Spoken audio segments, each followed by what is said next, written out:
Centers for Disease Control and Prevention says opioids were involved in more than 28,000 deaths in 2014. The agency says overdoses have quadrupled since 2000. For NPR News, I'm Michelle Lloyd in Atlanta. The Federal Trade Commission has filed suit against Volkswagen, charging that it deceived consumers in advertising its supposedly clean diesel cars, which were actually highly polluting. NPR's John Itzke reports the FTC is seeking a court order requiring Volkswagen to compensate U.S. consumers who bought or leased the cars. The FTC charges that Volkswagen claimed its cars met emission standards in all 50 states, when in fact the cars were equipped with secret software that allowed them to cheat on emissions tests. Some of the more than 580,000 VW and Audi cars involved produced 4,000% more than the legal limit for emissions.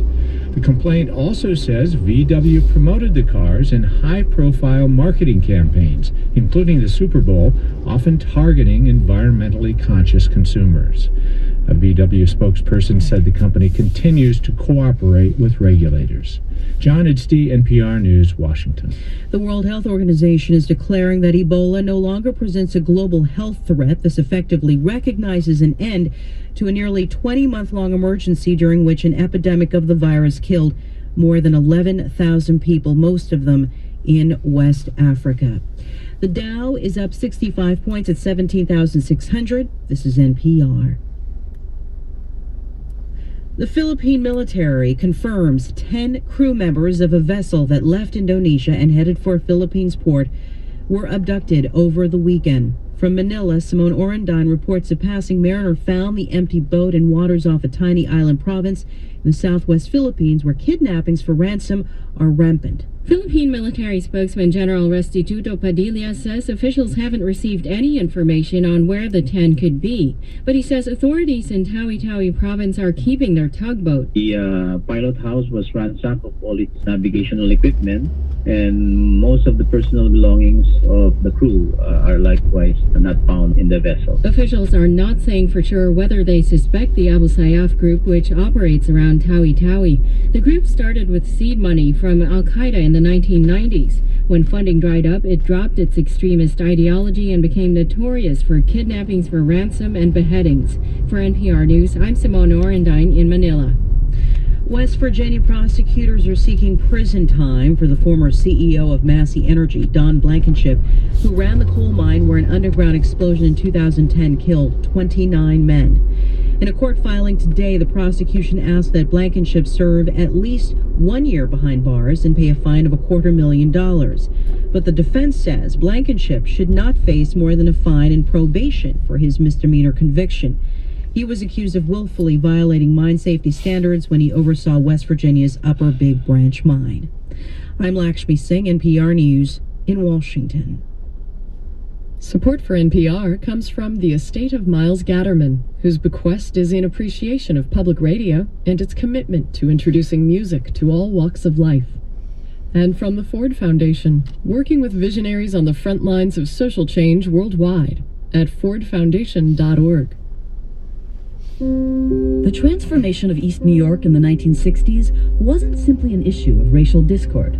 Primarily, the white families blamed the blacks who moved into the neighborhood for the abandonment and the decay of the neighborhood when it was really the real estate manipulation going on behind the scenes. There Goes the Neighborhood is a new series from WNYC and The Nation about gentrification in Brooklyn. Tune in today during All Things Considered or listen anytime at wnyc.org/neighborhood. This is Fresh Air. I'm Terry Gross. The new book, Girls and Sex, by my guest Peggy Orenstein, opens with her confession that a few years ago, when she realized that her daughter was headed toward adolescence, it put her in a bit of a panic because she'd heard so much about how girls were treated in the so-called hookup culture. So she began interviewing girls about their attitudes, expectations, and early experiences with the full range of physical intimacy. She spoke with more than 70 young women between the ages of 15 and 20. She's been chronicling the lives of girls for over 25 years. Her book, Cinderella Ate My Daughter, was about the impact of what she described as the princess industrial complex that marketed the princess image to young girls. Her new book, Girls and Sex, is in part about how pop culture and pornography affect the sexual expectations that girls put on themselves and that boys project on them. Before we start, I want to let parents know that we will be talking about the pressures and expectations that girls confront as they begin having sexual relationships, so you might not find the conversation appropriate for young children. Peggy Orenstein, welcome back to Fresh Air. Thank you for having me back. So if the princess was the pop culture symbol that you were concerned about when your daughter was very young, what would you say is the pop culture symbol now that concerns you, now that your daughter is reaching her teens? And are there any particular pop stars or celebrities that you're concerned are offering an image that girls are trying to emulate and maybe it's not a great idea? You know, there are great pop stars and there are pop stars that I have concerns about, and one of the kind of fun things about doing the reporting with this book was arguing back and forth with the girls about whether the kind of image of hot that was being sold to them was transgressive or whether it was liberating.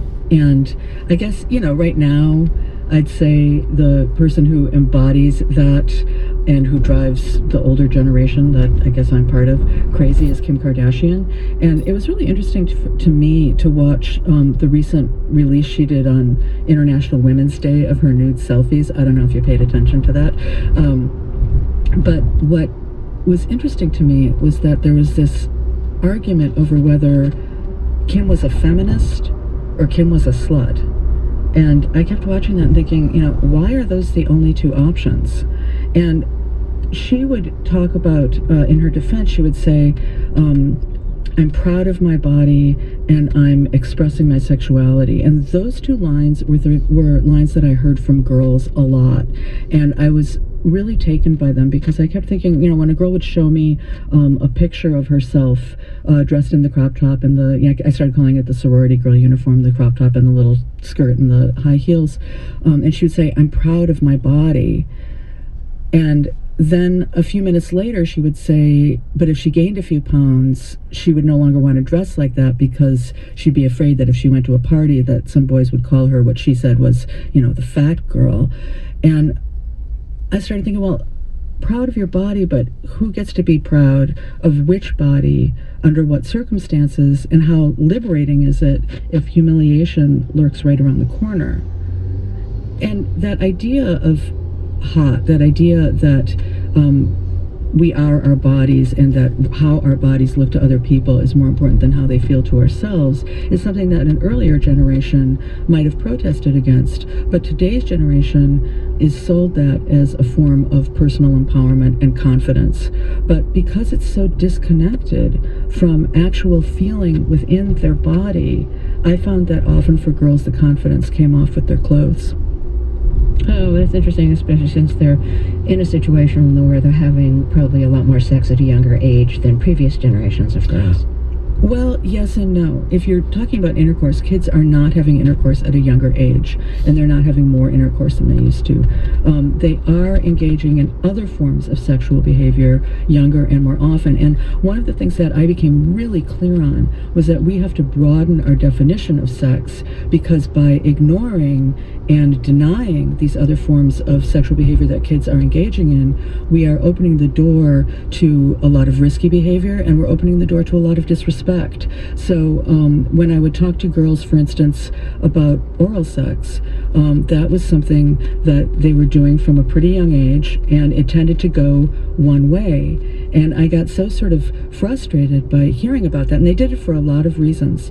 But I started saying, look, what if every time you were with a guy, he told you to go get him a glass of water from the kitchen, and he never offered to get you a glass of water? Or if he did, he would say, you want me to get you a glass of water? I mean, you would never stand for it.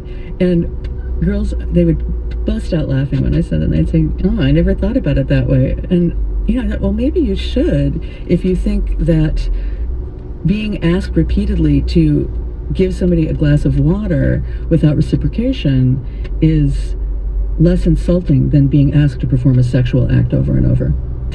So is is that form of sex, is oral sex, not considered to be sex? No, it's considered to be less intimate than intercourse, and something that girls say repeatedly to me, would say it's no big deal. And there's an argument that some of the girls have in the book about exactly what it is. You know, is it sex? Is it not sex? Is it no big deal? Well, it's not a big deal, but it's more of a big deal than kissing. But it was something that they felt that boys expected, that they could do to not have to do something else. It was a way that they felt, interestingly, they would talk about feeling more in control than if it was reciprocal, because it was partly that boys weren't interested in reciprocity, and it was partly that girls didn't want them to reciprocate. Well, and probably also the girls got out of the confidence they're not going to get pregnant.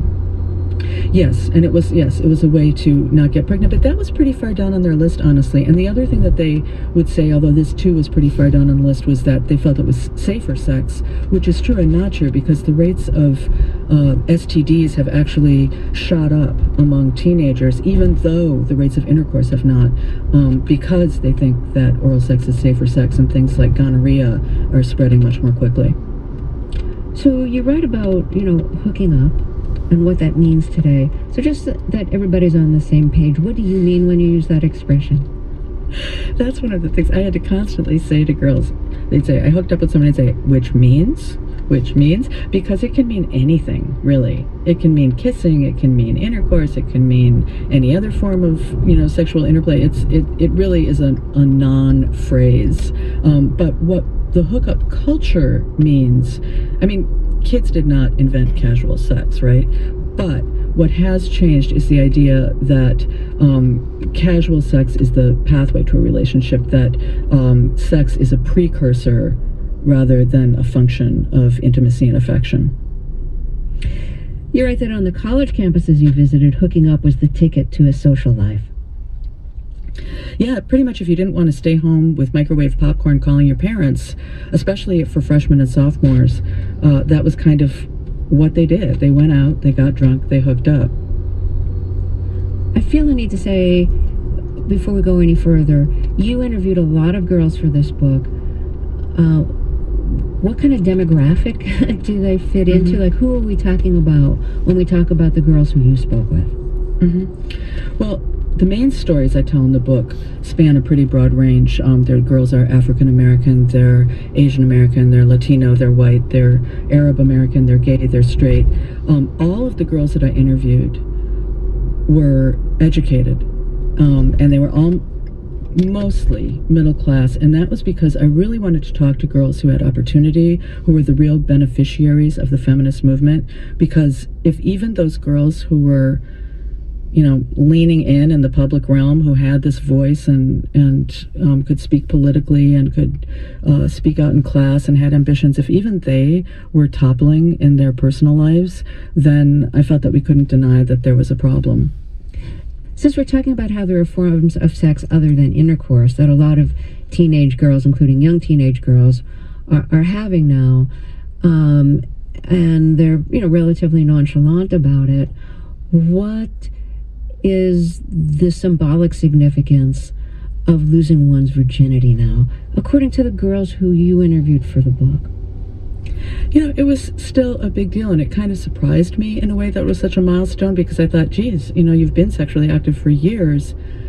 And it's not that I don't think intercourse is a big deal, but it's not the only big deal. And as the line between innocence and experience for young women, it's a problem. It's not going to be the thing that feels the best to them, certainly.